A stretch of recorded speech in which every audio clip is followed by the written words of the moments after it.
color, sky upon the sea, green, the taste of dill, memories of a dream, a burst of flaming roses, red, passionate and free,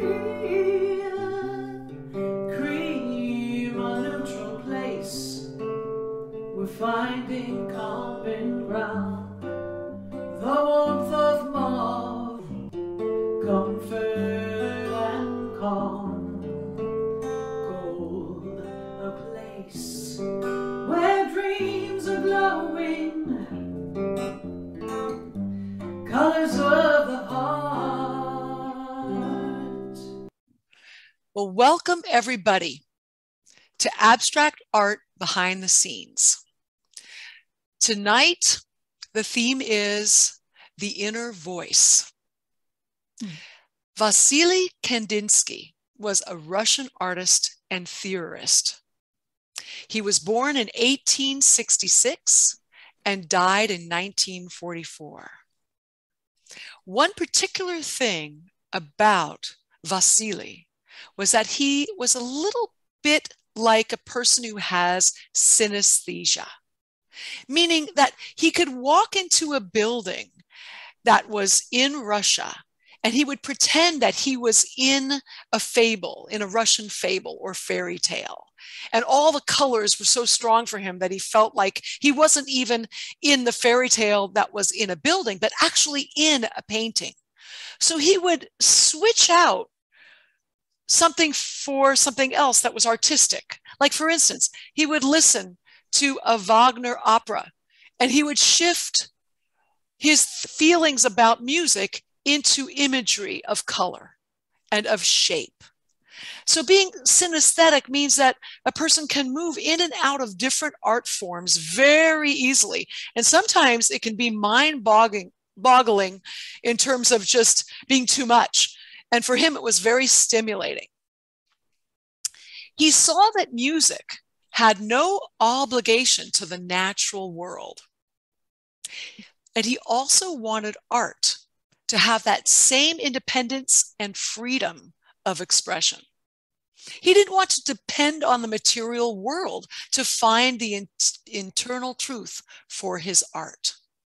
In other words, he was more into the what of art than the how of art. He didn't really care how the art was done, as long as there was something internal that was being expressed, not just looking at what was in front of him.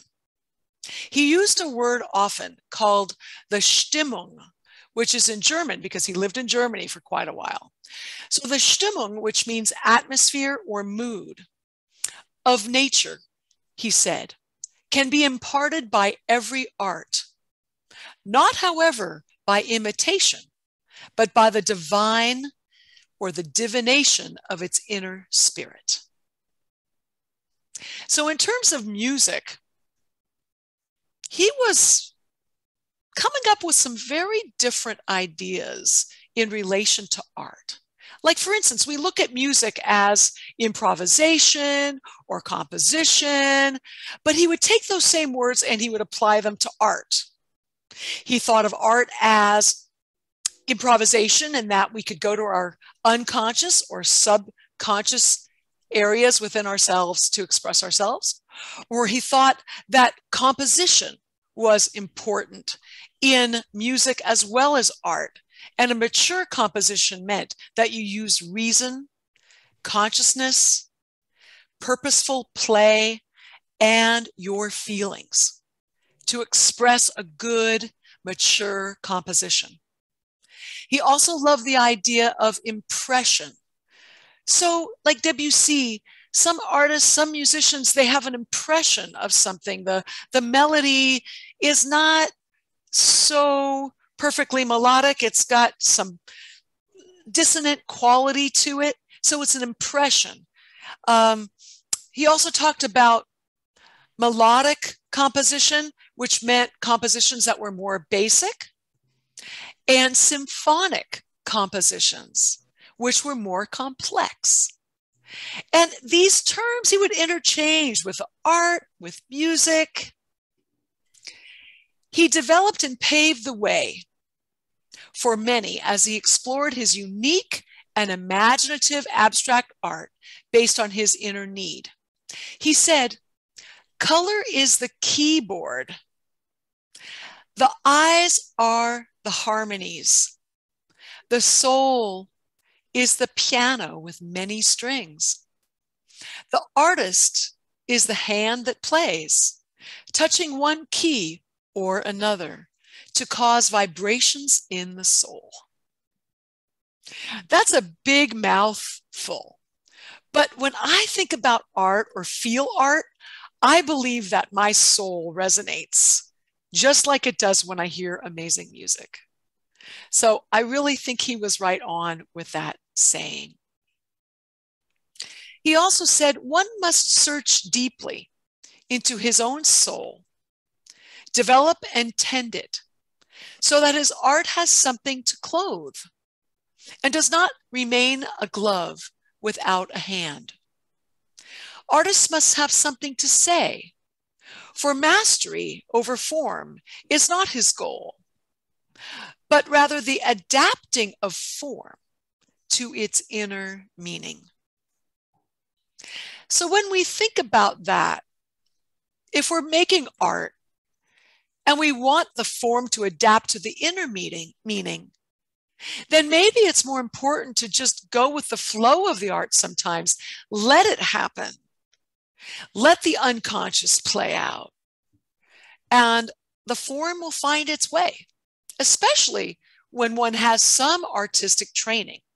And if one has none, no worries also.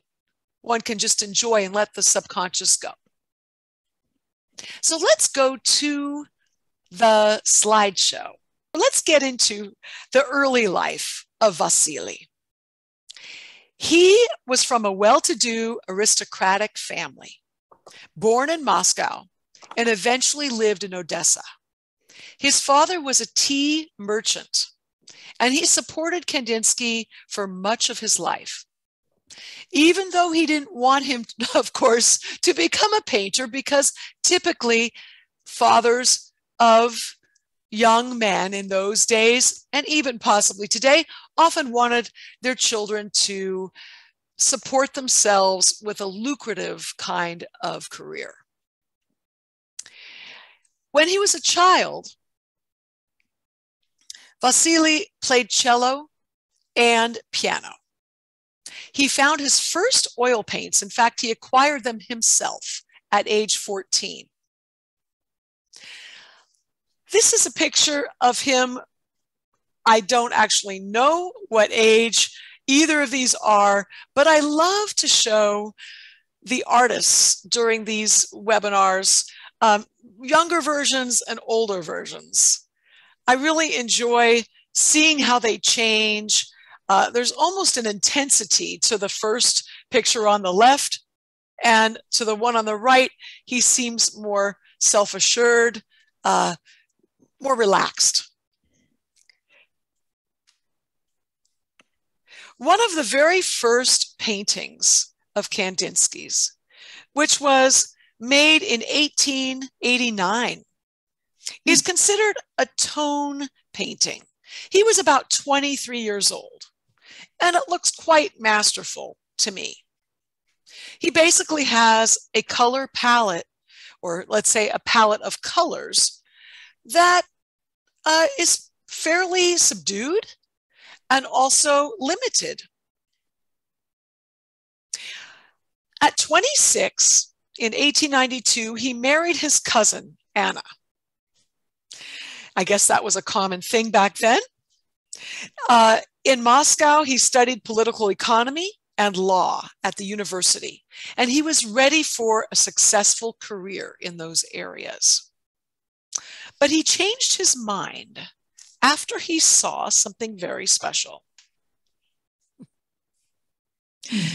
He saw the haystacks of Monet, and he could not recognize this subject. And in fact, it's what influenced him to become an abstract painter. The color, he thought, made the object superfluous. Who needs an object? The color is so beautiful and the shapes are so beautiful. Who needs one?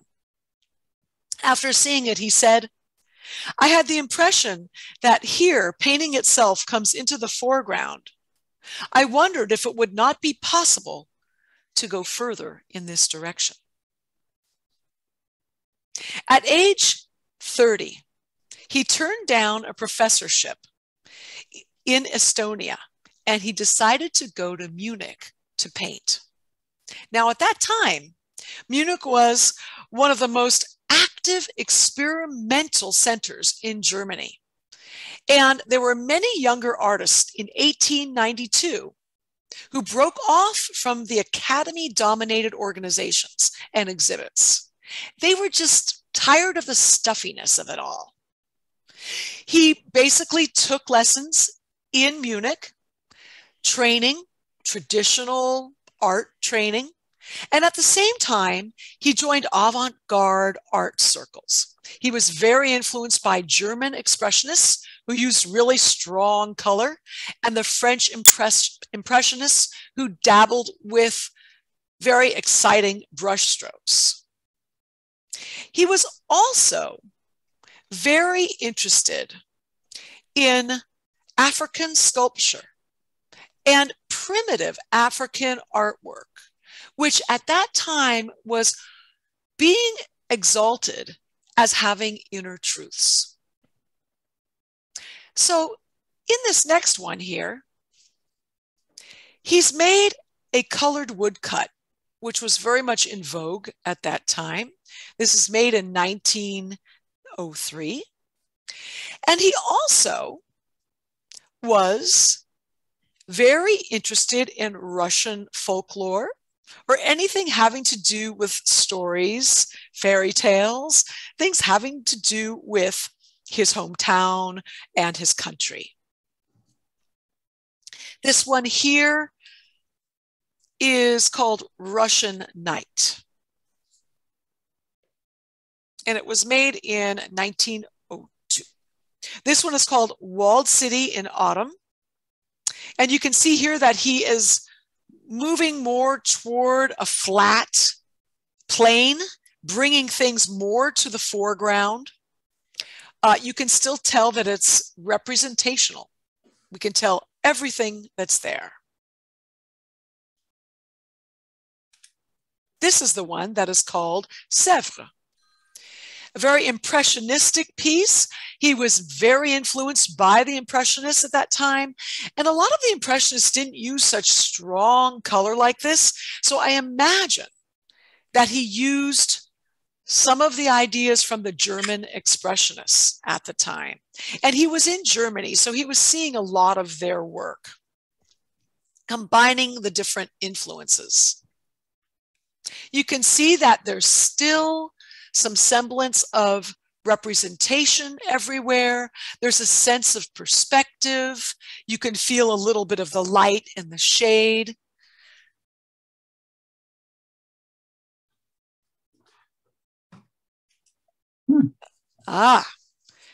Here some things change. But before I go into this one, I'm going to tell you a little bit about what happened.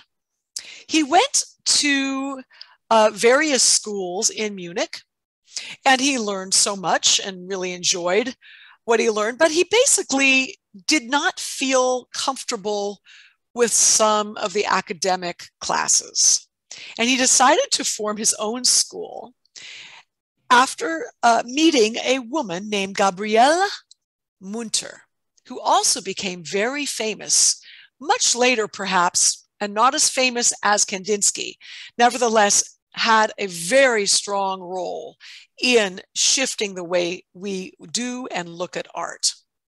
He was with Anna for quite a while, but at some point he separated and he joined not only professional, but more intimate forces with Gabriele. And they made an association together called the Phalanx. And he taught there for a little bit over a year. Actually, I may be wrong in that he may have started that school and he met Gabriella there. I think he started another kind of movement with her afterwards. For a few years, he traveled with her from 1906 to 1908 or so. They visited Germany, Italy, Holland, France, Tunisia. And basically, he fell in love, and so did she, with the Fauvist painters who used very bright colors. People like Derain, Matisse. So this full movement of Fauvist work was starting to become a reality for many painters. And he thought that color and form should carry the weight of the painting even more than perspective. He says, colors which we borrow from nature must produce no outward effect or be associated with external objects. The more obvious is the separation from nature, the more likely is the inner meaning to be pure and unhampered. He is basically still aligning himself with nature. We can see trees, we can see shadows. And I'm going to show you a few others that we're still doing that, but things are going to change quickly. This painting is not his painting. It is Gabriella's, and it is called Main Street in Murnau, where they had relocated, the Bavarian Alps. And this is his, called Weilheim Marienplatz. You can see the influence, a little bit of Gabriella, and you can see the flattening of the shapes, playing with the Fauvist colors. What complementary pairs do you see in here? Red and green. Blue and orange. Mm-hmm. Purple and yellow. Yep. So we're talking about, you know, it's a complementary scheme, but it's triple, right? And whenever you see a painting this expressive with color, often it's got more than a double complementary scheme. Remember that the complements when put next to each other is what makes them pop. So here is a red, orange, and a blue-green right next to each other. Okay. Blue and yellow are often substitutes as complements, even though orange and blue are complements, and those work very well together. This shows a little bit of a shift. This is called Blue Mountain. Okay. Now, in 1909, the Phalanx, that school dismantled. He realized that he no longer felt the same way as the other artists that were part of that school. So he started a new movement with Gabriella. It was called Neue Künstlervereinigung, NKV, New Artists Association. And there were some people you might have heard of who were in it, like Franz Marc, Alexei von Jawlensky. Okay. So basically, they combined ideas from German Expressionism and the Fauves, and they also brought a lot of their imagery closer to the front of the canvas. And there was also this idea that you don't want to see everything immediately for what it is in nature. So in this piece, can you tell me, is there anything that you don't see right off and then later you could tell what it is? Mountain trees. The mountain and the trees. Mm-hmm. Anything else that you don't see at first? You're like, Woman on the right. Ah, yes. So these wonderful shapes. One more, if anybody else wants to say. Man kneeling on the left, and maybe a dog. Maybe a dog. Who knows? And remember, pointillism was happening around this time too. Oh, and we were past pointillism, but he's using some some aspect of that. It was 1908. So we were a little past it, but he was still using that. Okay, let's go to the next here. Look at what happens to this one. Okay, improvisation on mahogany in 1910. He's retaining the strong colors. However, all the shapes come really forward, right? And if there are people here, we have to really move around a little bit to figure out, is there a head somewhere? Is that part of a body? Where are the feet? But he's very expressive again with color. So things start changing a lot. I'm paraphrasing what he said here. Ugly itself is a conventional term, and only mean and spiritually unsympathetic beings apply to some expression of an inward need that is outgrown or not yet attended to. But everything which adequately expresses the inner need is beautiful. I love that. Because it doesn't matter what it actually looks like. If the inner need and the intention is beautiful, that's very important. Music. Let's talk about music for a minute. This is called Impression 3 Concert, made in 1911. I'm going to read you a little bit about his ideas regarding music and color in general. And as you're looking at this, maybe some ideas will stick more. In music, a light blue is like a flute, a darker blue, a cello, a still darker, a thunderous double bass, and the darkest blue of all, an organ. The brighter blue becomes, the more it loses its sound, until it turns into silent stillness and becomes white. The sound of colors is so definite that it would be hard to find anyone who would express bright yellow with bass notes or a dark lake with the treble. What instrument do you think yellow could be expressed with? Anyone?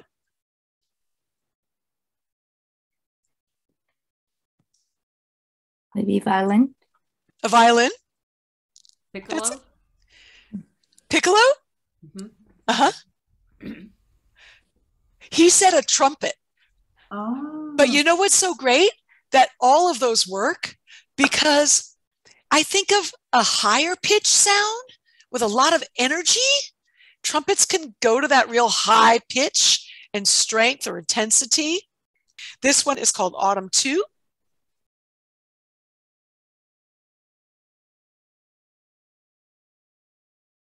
Then we move to landscape and then violet wedge. What is happening as we move from the first to the second and the third? And I'm going to go slowly again through each of them. What can you see? Some of the changes. And we can stay on any of the ones that you start talking about. I see movement. Mm-hmm. Movement. Lots of movement in the last one, right? In this one in particular. Yes. That's where it really starts happening. It's like a dance. Completely. And the one before that, he starts using line to create that movement. And then yes. The second one also. That's the second one. This one here. And the third one also. Yes. Even more exciting and there's much more movement. The third one I see. He uses, he seems more definitive. I see the third one as musical. Let's look at that. Look at the first one again from the three. Very solid. Solemn? Solid. Solid. Okay. And the forms are, would you say, reminiscent a little bit of land and lake and buildings? Yeah. And reflections. Yeah. I mean, it still has that sense of the reality in front of him. Yeah. Yeah. And what happens here? It's also softer. Right. Right. And then we it looks like he gains a lot more definition, hard lines in the last one compared to the first. Completely. Check that out. I mean, it's really clearly definitive lines, not necessarily a lot of definitive shapes, but very definitive lines. Mhm. So in 1914, the year that the war broke out, and he was living in Bavaria, or possibly some of the time he was in Germany, at least teaching, right? He was considered a Russian alien because he had a Russian passport, and he had to move back to Moscow. Somehow he got in touch with a woman named Nina. He left Gabriella and he married her at 51. He ended up getting a professorship in aesthetics at Moscow University. And in 1921, there was a turning point again in his work. Now, this one here is called Blue Segment. How does this seem to change? Much From more the- abstract. A little more like Matisse, cut out the paper. Yes, I totally see that. What about This has detail? a different rhythm. This has more of a rhythm to it. Yeah, let's look at that one before. What happens? Well, you can see organic shapes on the previous one. You can identify birds and fish, creatures. In this one, you don't. This one looks puffed up to me. Looks like a puffed up bird. It does look like a little bird puffed up, but I don't know that he intended it. There's lots of overlapping of forms over each other to create relationships, right? If we move from one spot to the next, we can see different kinds of interesting relationships that are with line, with color, with shape in different kinds of ways. Where do you think the focal point or center of interest is here?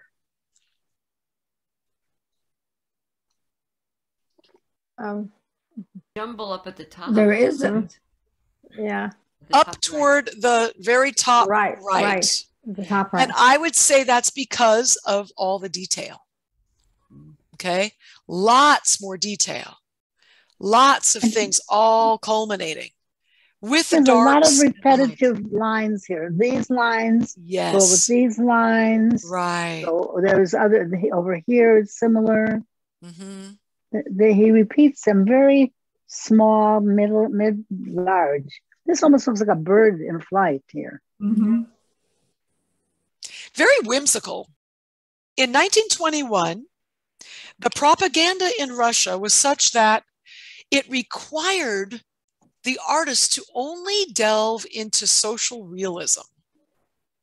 And social realism meant showing what's happening to the workers in Russia, or showing what's happening based on what the government wants people to do. So he was feeling very stifled.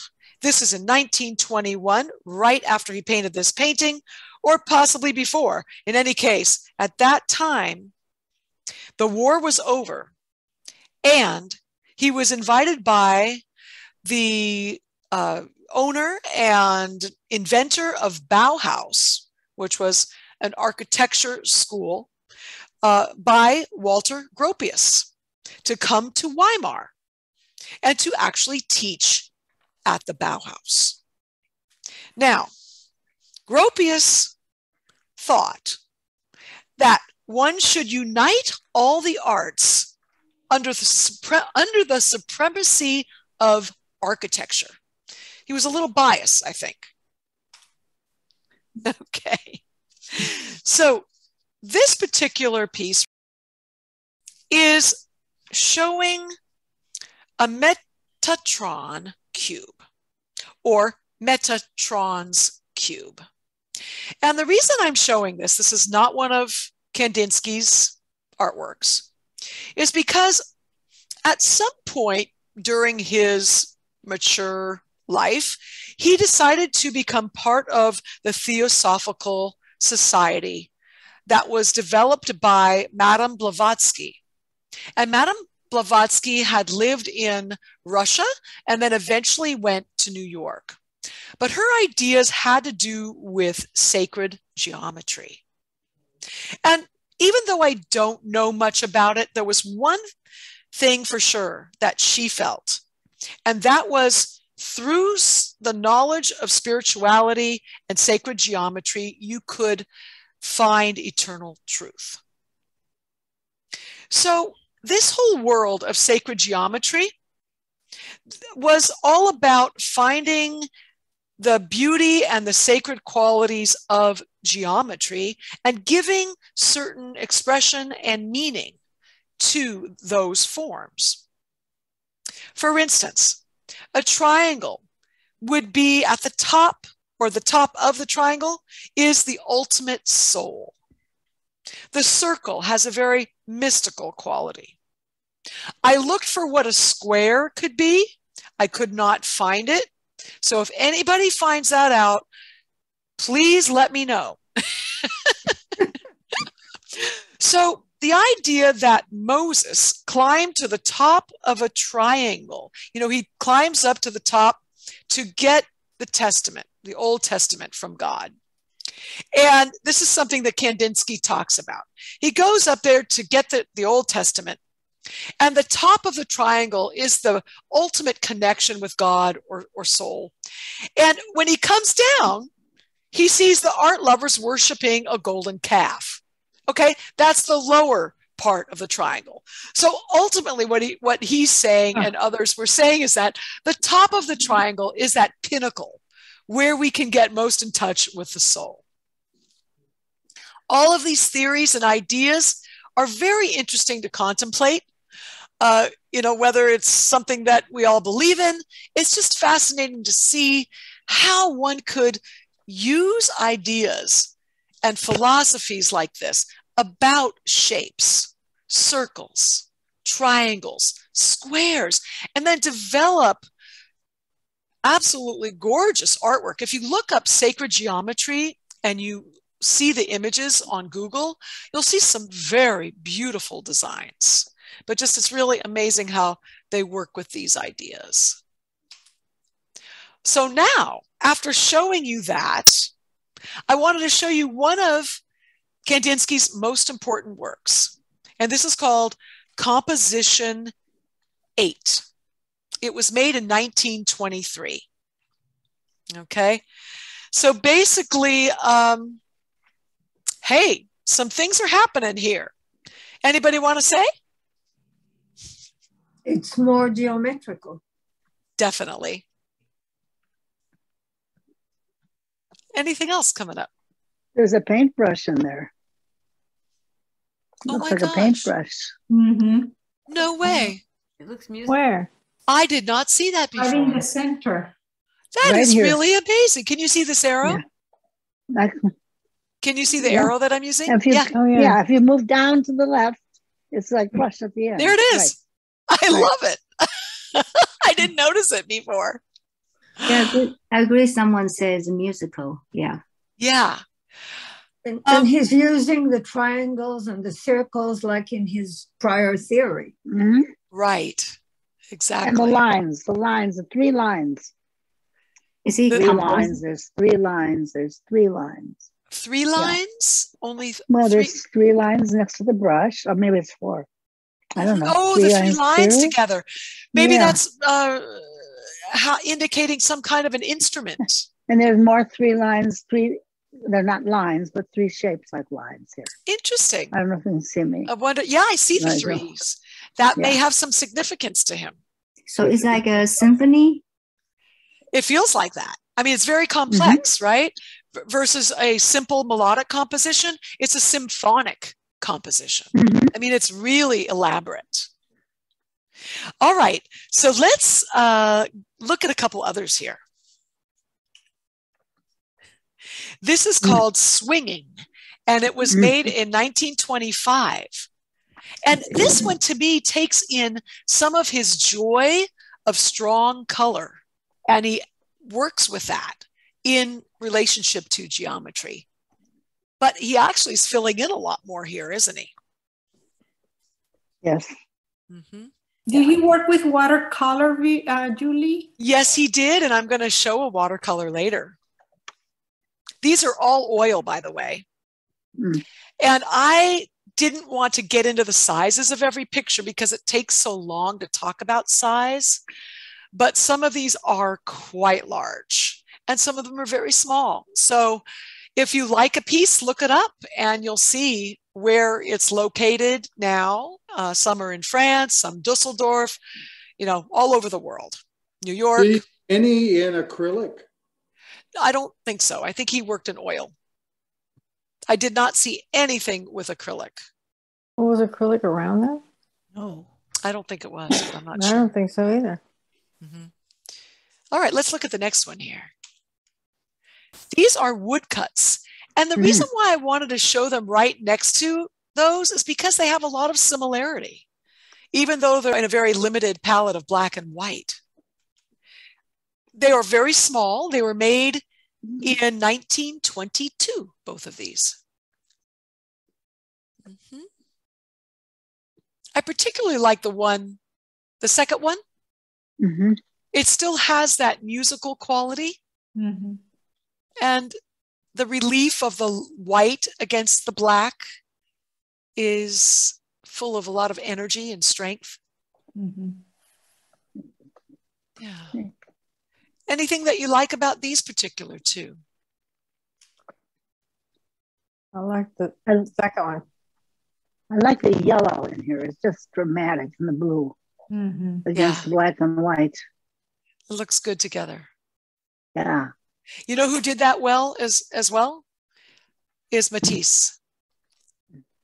Matisse was very good at working with very dark black and white, and then using bright color, because the neutrals of black and white, they are basically I'd say the fulcrum or the place from which the brighter colors can spring.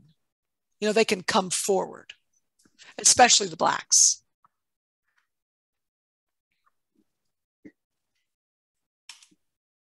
This here is a watercolor, believe it or not. Oh, wow. It looks Beautiful. almost like airbrush painting. Yeah. And this is called Reduced Weight, 1928. Okay. Very clearly defined shapes and blends.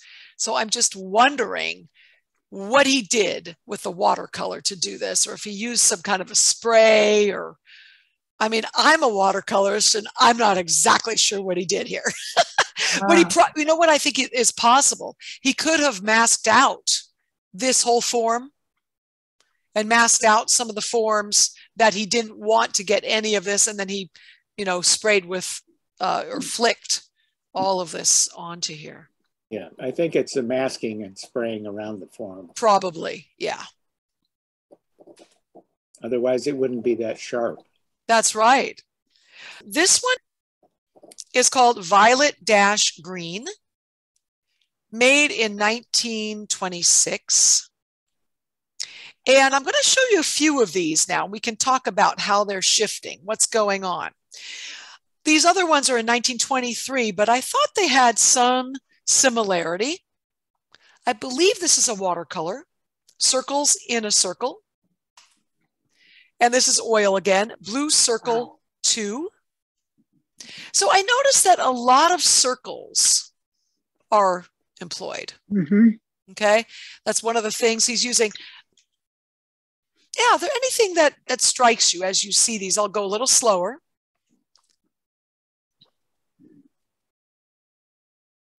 Well, the shape of a circle is a perfect shape in some senses, a combination of perfect worlds. That would be a good title. And the black circle is the container. Yes. For the others. And the X keeps the balance as well. Right. Mm-hmm. He's centered in the page. Yes. Another circle. This one does too. The circle is much higher up, but there's a balance. Why do you think there's such a good balance in this piece called Violet Green? Well, on the lower right, the distorted circle is kind of mirroring the one on the upper left. Mm-hmm. Mm-hmm. In color, in shape. Yep. I think that the intensity of the color of the blue circle at the top is balanced by all that's going on the right-hand side. So one is a solid and the other is a series of different shapes. Right. And the black line is vertical. There's a vertical line in here that holds it together. Right here. Yes. Mm-hmm. The only vertical, really, well, there's the little colors are There's vertical. a little one down here. And right. But they're striking, but the big one is striking in terms of the blue globe or the blue round one up there. Yeah. I mean, all that's happening on the right is very beautifully done. Lots of beautiful shapes blending, but there's a lot going on, a lot of detail, much brighter color. But of course, when you have one solid shape, and it's also a circle, right? This divine circle shape. It's like perfect, right? Who knows how we got it so perfect? I think Hilma af Klint they must have known each other somehow, somehow they could have been, even though they didn't know each other, probably they were somehow energetically connected. Because Hilma af Klint used these gorgeous circles that were so perfect in her work. But yes, it's beautiful.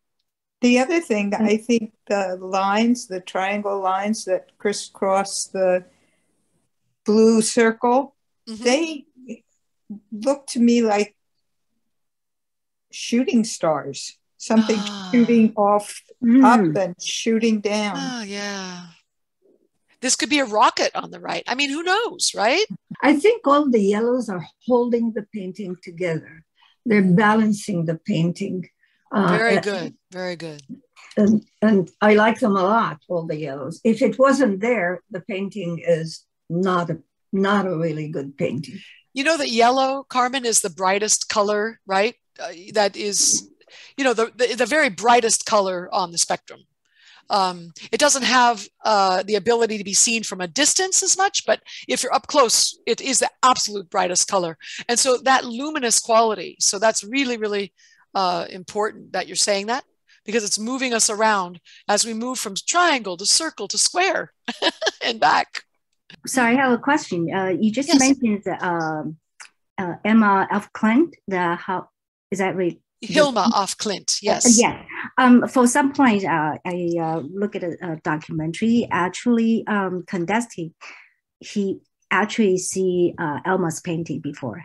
Oh, he has. Thank you for sharing that. Yeah, and actually, he copied her in some. Thank you for sharing that, because I have a feeling that she was one of the first to inspire about the abstraction, but he had his own way of inspiring many as well.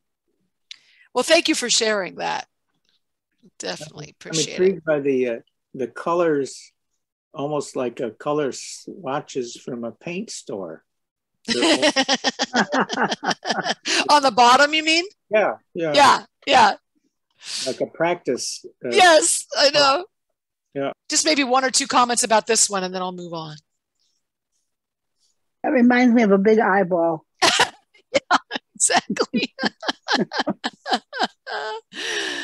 Oh my goodness. Before we get to 1926, when this was made, the Bauhaus moved to Dessau, and Kandinsky went with them and kept teaching there.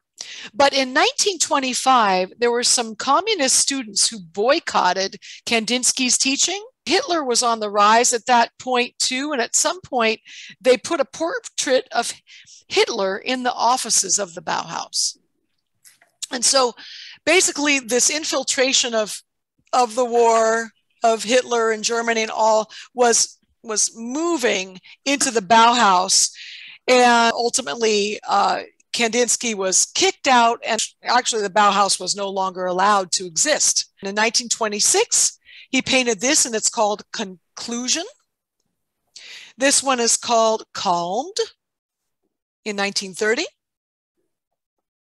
And then we start moving away from the calm. To 1929 here is Inner Alliance. And I'm going to show you a few here.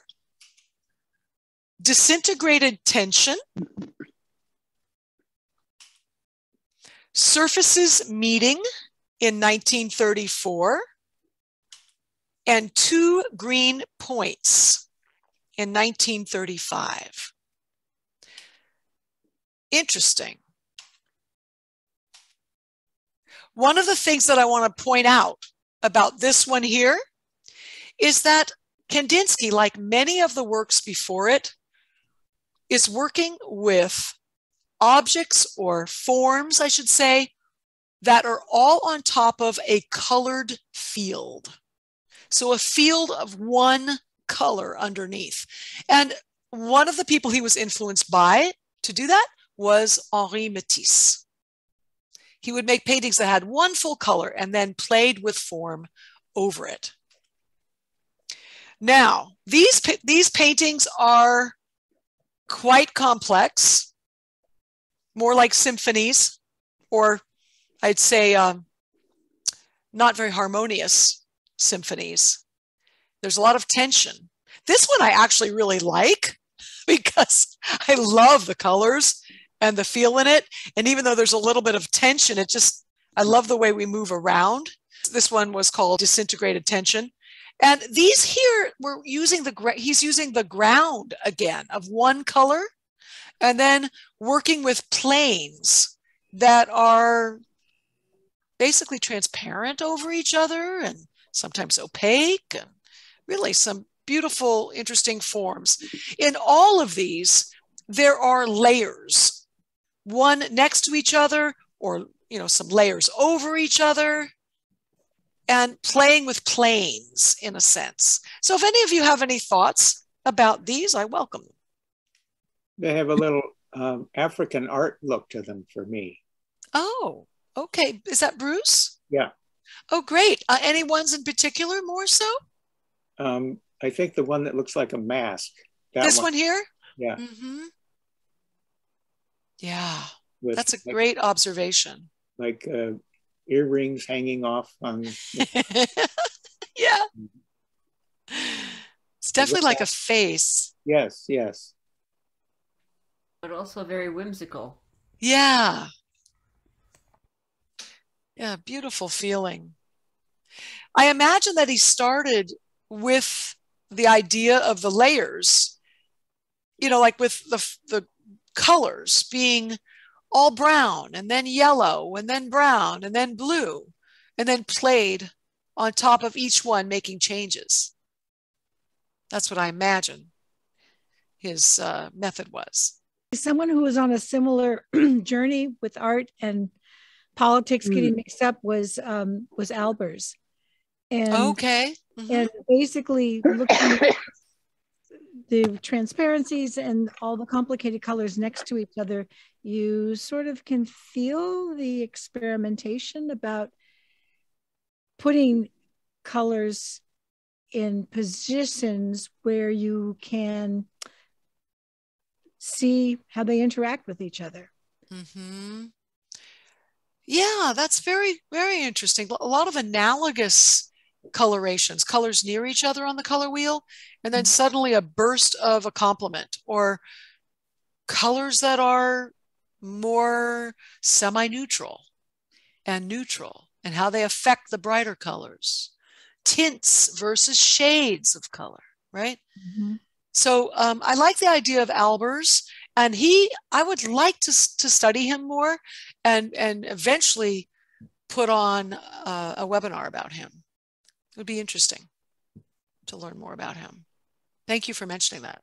You're welcome. This is called Lightly Touching. And the next one is called fragile. Just another approach, much more minimalist in a sense. Not changing in color, not changing in shape as much. This one definitely has a little bit of the feeling of fragile. Just like, I guess it could be that wand going up. Looks a little fragile. I don't know if any of you see that in there. Looks like the wand is what keeps those two elongated triangles from falling over. Yes, it's got kind of a fragile feeling to the whole thing. Third one too, down on the right-hand side. Yeah, that's about to fall over. Yes, exactly. Look at the mottled background. It's a beautiful coloration, I think.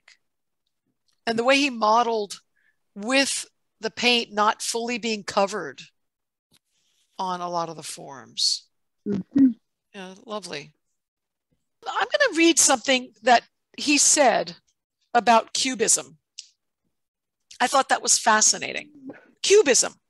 The search for constructive form has produced Cubism, which in natural form is often forcibly subjected to geometrical construction, a process which tends to hamper the abstract by the concrete and spoil the concrete by the abstract. Now, mind you, when he went to Paris after being kicked out of Germany during the war, during the Second World War, he basically came upon many who were working with Cubism, and there was some competition. Cubism, symbolism, maybe a little bit of the Dali. Come on, what kind is that? Tell me. Surrealism. Surrealism, you know, there was a lot of competition in that area, but eventually he gained recognition in Paris and he reached a large audience. Okay, and he stayed there and became a citizen in 1939. So let's look at some of his final works. He actually used a grid for these next pieces.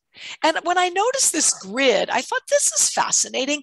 He's changing the idea of the layering of blocks layered to a grid type of formation. This is called 30. There's 30 of these squares, okay? And then this one is called fixed. And it was made in 1935. 30 was made in 37. And this next one, 1940, is called various parts. So, interesting. How do you think he's combining what he's already learned in terms of symbols into these, as well as how is he working with color differently? This is a very different palette in terms of colors. This last one here? From all the other ones. It is, isn't it? Very different. Not primary. It's very. It's a much softer palette. It's more childlike palette. The one. It almost. I wonder if he became a parent late in life. Interesting. Lots of pastels, right? You had associate with a child's room or something. Interesting. Childhood. It has a charming quality, a light quality. This one doesn't as much to me. Definitely not. Is that fixed? Is that one called fixed? This one's called 30. And the other one? And this is called fixed. And what was the, with the pastel ones, what was that called? This one is called various parts. Okay. Funny name. Some of the images remind me of Jean Moreau. Me too. That's what I felt when I started seeing, especially this one. The last one. And the last one, right. the one what looks like a fish, like a this. The background is also pastel. Yes. And it's quite unusual. Are in front of it, right? It's quite unusual, though, to have such pastel colors with this strong dark. Different. The pastel one reminded me of the mess on the floor in a child's bedroom. Floor. All the toys on the floor. Yep. Yeah, I can see that. All right, let's look at the last four. This was made in 1943, and it's called Four Figures on Three Squares. See if you can find the squares. Yeah. Then this one is his last composition painting, which was very complex, called Composition 10, 1939. Sky Blue, 1940. And the last one to show you tonight is Biomorphic Abstraction. Wow. Is this after the war is over that he painted? 1944. No. He painted Biomorphic Abstraction. 1943 was Four Figures on Three Squares. The war was over in 45. Yeah. Right. And Composition 10, 39. So the war was just really underway, right? Started. And how could he be in Paris? I don't know. When Hitler took over Paris in 41, I think. I don't remember exactly when he went to Paris, 32 possibly. Bauhaus was closed in 32 and he had to leave and he went to Paris for the rest of his life. So he was there during the war. Yeah, and he died in 44, just before the war was over. Yeah. Too bad he wasn't able to see it over. I just think these last two are so whimsical, playful. Yeah. Yeah. Almost like he's entering his last phase of his life into the sky, wandering off and into oblivion.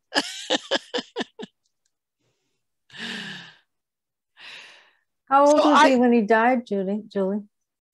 Well, let's count.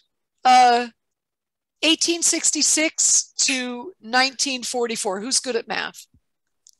80 something. Yeah. 78. 78. Yeah.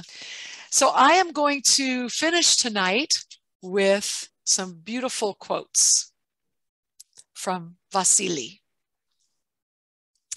The nightmare of materialism, which has turned the life of the universe into an evil, useless game, is not yet past.